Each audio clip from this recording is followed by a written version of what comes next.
मित्रांनो, शुभविवाह या मालिकेच्या आजच्या भागामध्ये गायकवाड सर हे अनिकेतची कॉलर पकडत त्याला विचारू लागतात की तर टिप दिली नव्हती ना की आम्ही इकडे फुटेज पाहायला येणार आहोत म्हणून. तेव्हा अनिकेत म्हणतो, नाही सर, आम्ही असं काही केलं नाही, आणि जर असं असतं ना सर तर आम्ही तुम्हाला बोलवलंच नसतं. ते फुटेज रिस्टोरच का केलं असतं आणि एका रात्रीचं फुटेज का करप्ट केलं असतं. त्यावेळी आता गायकवाड सर रागातच विचारतात, म्हणजे तुम्हाला काय म्हणायचंय, कुणीतरी अगोदरच हे फुटेज करप्ट करून ठेवले असं वाटतं का. त्यावेळी चौधरी म्हणतो, नाही साहेब, अहो इथे तर आम्ही दोघेच असतो आणि मला असं वाटतं ना हा टेक्निकल प्रॉब्लेम असू शकतो. त्यावेळी आता लगेचच भूमी विचारते, टेक्निकल प्रॉब्लेम म्हणताय का तुम्ही याला. टेक्निकल प्रॉब्लेम असला तर रात्रीचं सीसीटीव्ही फुटेज कसं डिलीट झालं असतं, करप्ट झालं असतं. तुम्ही ना काहीही बोलतायत की टेक्निकल प्रॉब्लेम वगैरे असं म्हणून भूमी आता खूपच उदास होते. तेव्हा गायकवाड सर म्हणतात, मॅडम हे पहा, तुम्ही शांत व्हा, हायपर होऊन काहीही होणार नाही.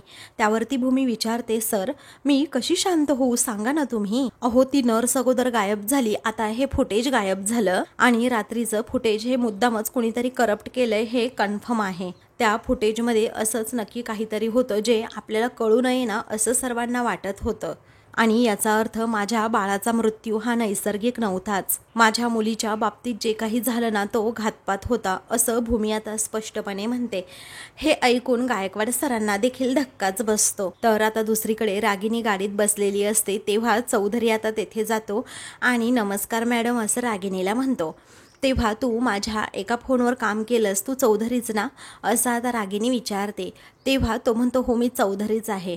मग आता बरं झालं तू माझं छान काम केलं असं रागिनी त्याचं कौतुक करत म्हणते.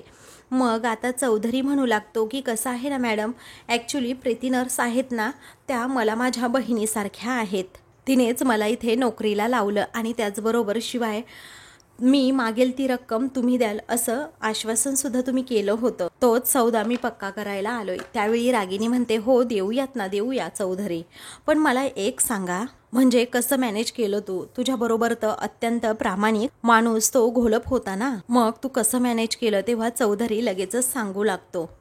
तेव्हा आता चौधरी लगेचच सांगू लागतो, जेव्हा मी तुमच्याबरोबर फोनवर बोलत होतो तेव्हा ते CCTV फुटेज हे घोलपने काढून ठेवलेलं होतं.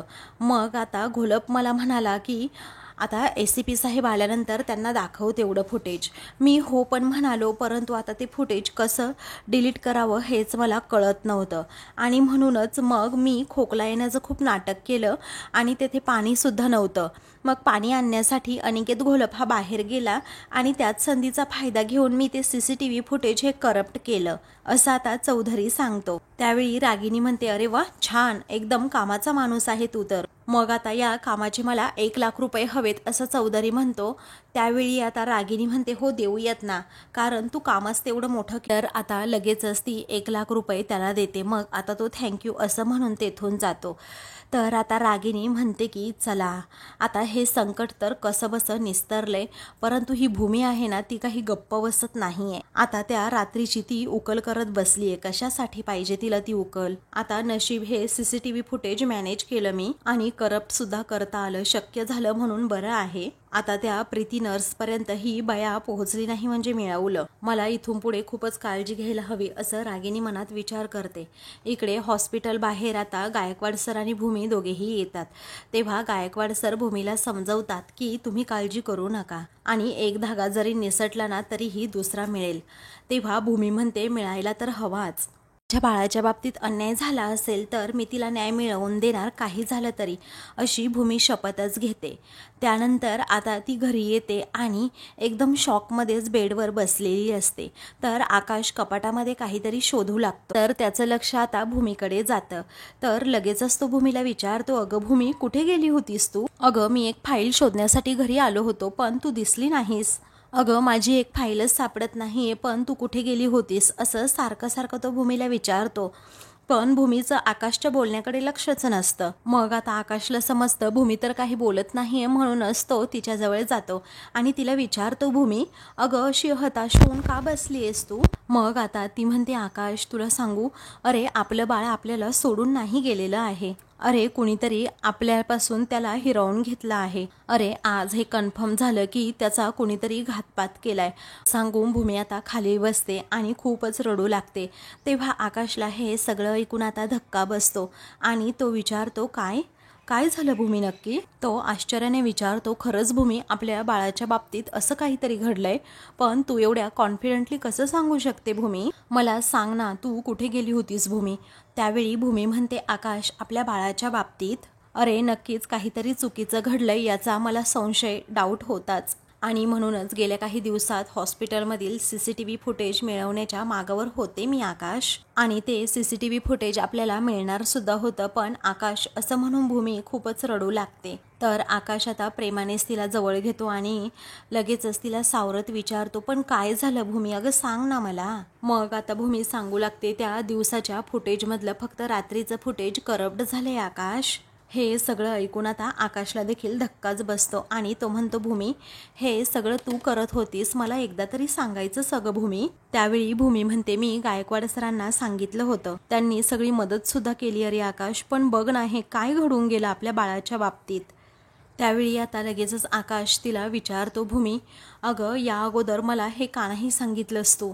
अगं मी सुद्धा शोध घेतला नसता का माझ्या परीने, मी बाप होतो ना बाळाचा. अगं मला एका शब्दाने तरी सांगायचंस, मी सुद्धा शोधलं असतं ना, आणि ही गोष्ट तू मला आज सांगतीये.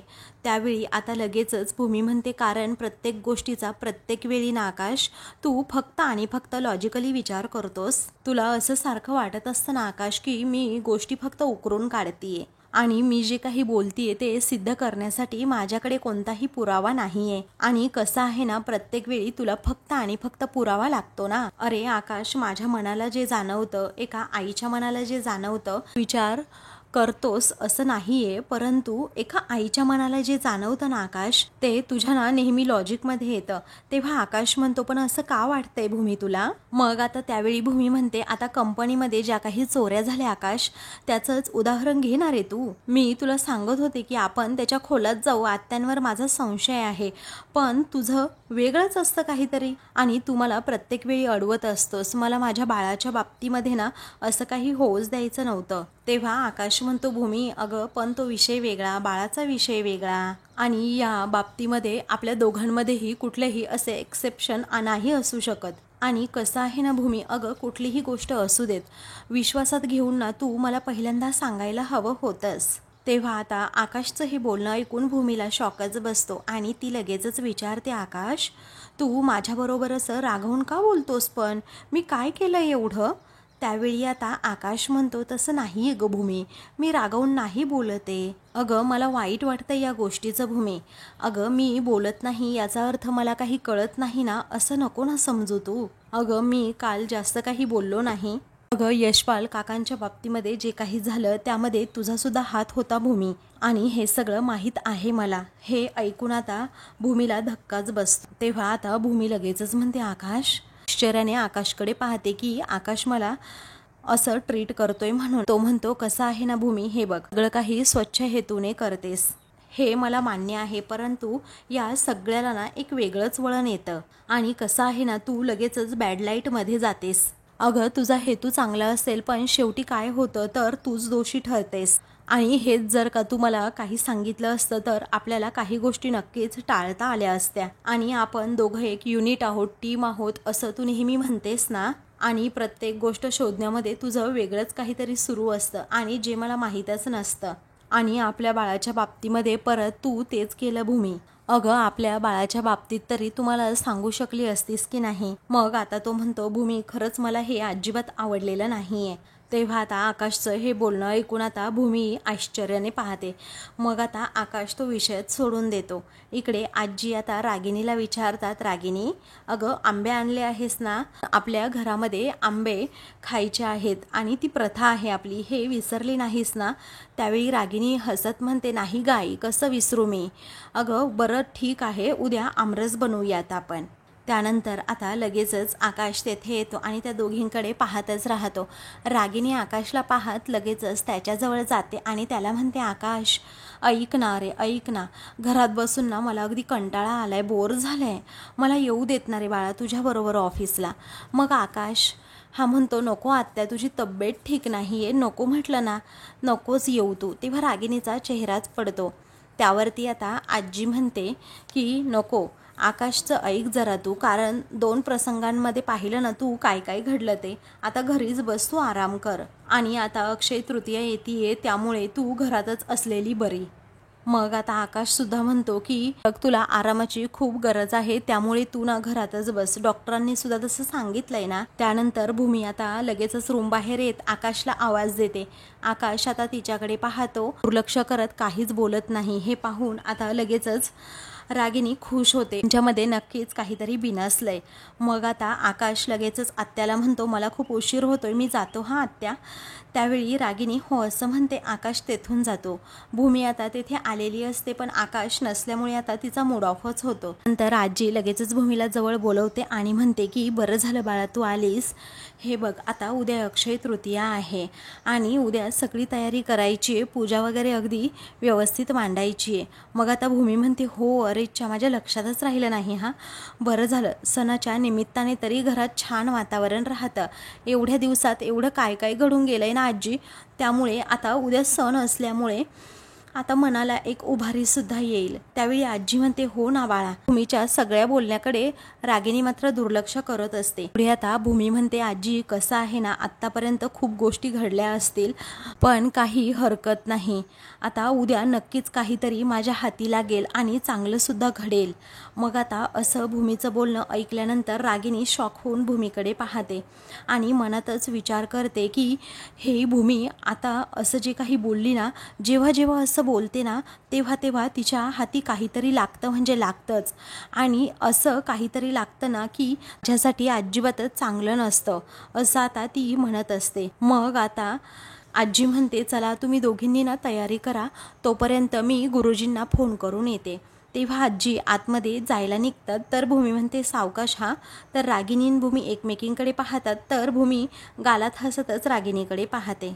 त्यानंतर भूमीसुद्धा आता तेथून चाललेली असते. तेवढ्यातच यशपाल तेथे येतो आणि रागिनीकडे पाहत म्हणतो, भूमी थांब, मला तुला काहीतरी दाखवायचे, हा व्हिडिओ बघ. असं म्हणून आता लगेचच तो मोबाईल आता भूमीला दाखवतो. तर रागिनी तेथेच बसलेली असते आणि ती खूपच घाबरते, कारण तिला असं वाटतं की यशपाल तो व्हिडिओ दाखवतोय की काय. पण तो व्हिडिओ तर मी डिलीट केला आहे, हा व्हिडिओ तरी कुठून दाखवणार, हा प्रश्न रागिनीला पडतो. त्यानंतर आता रागिनी लगेचच तेथून उठते आणि तिला आठवत असतं की तो व्हिडिओ मी डिलीट केलाय, रिसायकल बिनमधून सुद्धा डिलीट केलाय. मग हा व्हिडिओ पुन्हा एकदा कसा याच्याकडे आला, हाच प्रश्न तिला पडलेला असतो आणि ती पुढे पुढे हळूच जाते. आता तिला घाम फुटलेला असतो, कारण तिला असं वाटत असतं की यशपालकडे अजून एक कॉपी तर नसेल. मग आता तो मोबाईलमध्ये तो व्हिडिओ प्ले करत असतो आणि खूप वेळ मोबाईलमध्येच पाहत असतो. मग भूमीला आता समजतं की याच्याकडे तर खूप महागडा मोबाईल आहे, म्हणून ती आता त्या मोबाईलकडे पाहतच राहते. आता हा मोबाईल याच्याकडे एवढा महाग कुठून आला, हा प्रश्नसुद्धा भूमीला पडतो. त्यानंतर रागिनी आता पुढे येते. यशपाल अजूनच घाबरवत काहीतरी आपला बोलत असतो आणि रागिनीला खूप घाबरवत असतो. तेव्हा रागिनीला आता घामच फुटतो. मग त्यानंतर आता यशपाल हसतो आणि म्हणतो, ॲक्च्युली अगं भूमी, तुला लहान मुलं आवडतात ना, आमच्या आश्रमातील मुलांचा तो व्हिडिओ होता. खूप लहान लहान गोंडस मुलं आहेत गं, खूप छान मुलं आहेत. अगं तोच व्हिडिओ मी तुला दाखवणार होतो, पण काय झालं ना, अचानक बघ ना, प्लेच होत नाही आहे, असं म्हणून तो भूमीला सांगतो. तेव्हा भूमी विचार करते की अचानक हा असं का मला व्हिडिओ दाखवायला लागला लहान मुलांचा, त्याचबरोबर व्हिडिओसुद्धा डिलीट झाला, याचं कारण काय, याचाच भूमी आता विचार करू लागते. आणि काल जे काही झालं त्या प्रकरणावरून मला असं वाटलं की ते माझ्यावर आता चिडले असतील, परंतु नाही, हे तर माझ्यावर अजिबातच चिडले नाही, हे तर माझ्याबरोबर अगदी म्हणजे अगदी नॉर्मल वागतायत. त्यानंतर भूमीचं लक्ष आत्यांकडे जातं, कारण आत्यासुद्धा तेथे आता आलेली असते. मग त्यानंतर भूमी आता म्हणते की आता हे मला व्हिडिओ दाखवणार, मग त्यामुळे आत्या एवढ्या पॅनिक का झाल्या? नक्कीच काहीतरी गडबड आहे असा भूमीच्या मनात संशय निर्माण होतो आणि ती संशयानेच आत्याकडे पाहते. तर आत्या लगेच आपली नजर दुसरीकडे करते. त्यानंतर यशपाल म्हणतो, ऐक ना भूमी, हा व्हिडिओ ना मी तुला नंतर शेअर करतो, चालेल ना ग भूमी? त्यावेळी भूमी म्हणते, हो ठीक आहे. त्यानंतर आता भूमी लगेचच तेथून जाते. तेव्हा भूमी गेली हे पाहताच आत्या लगेचच यशपालचा हात पकडते आणि त्याला जरा रागातच म्हणते, तू वर ये, मला तुझ्यासोबत जरा बोलायचंय.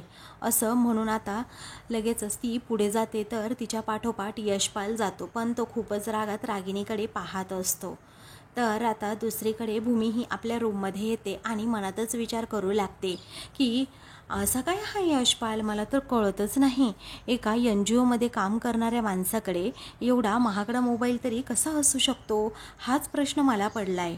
मग त्यानंतर भूमीच्या मनात विचार येतो की मनू सांगत होती की प्रशांतची परीक्षा संपली आहे, मी ना आता त्यालाच कामाला लावते जरा, असं म्हणून ती त्याला आता फोन करणार असते. त्यानंतर आता लगेचच ती प्रशांतला फोन करते. तेव्हा प्रशांत कॉल रिसीव करतो आणि म्हणतो, अहो बोला ताई साहेब, तुम्हाला एक गरीब बिचारा भाऊ आहे हे विसरलात की काय तुम्ही? त्यावेळी आता भूमी लगेचच म्हणते, गरीब बिचाऱ्या, शहाणपणा करू नकोस. अरे तुझी परीक्षा सुरू होती ना, म्हणूनच तुला डिस्टर्ब नाही केलं. मग आता ती विचारते, कसे गेले पेपर्स? तेव्हा तो म्हणतो, मस्त गेले. बोल, तू कशी आहेस भूमिताई? तेव्हा ती म्हणते, मी अगदी छान ठणठणीत. तेव्हा तो विचारतो, तब्येत वगैरे टकाटक ना? मग आता ती म्हणते, हो बाळा, मी एकदम बरी आहे. त्यानंतर तो विचारतो, सांग ना कशाला फोन केला होता, सहज की असाच? मग आता ती म्हणते, अरे तसं तुझे पेपर कसे गेले ना हे विचारायला मी फोन केला होता, पण माझं ना तुझ्याकडे एक कामसुद्धा आहे. तेव्हा प्रशांत लगेचच म्हणतो, बोल ना मग ताई, मी लगेच हजर आहे तुझ्या कामासाठी. तेव्हा आता ती म्हणते, अरे प्रशांत, आमच्या घरी ना एक यशपाल नावाचा माणूस राहायला आला आहे.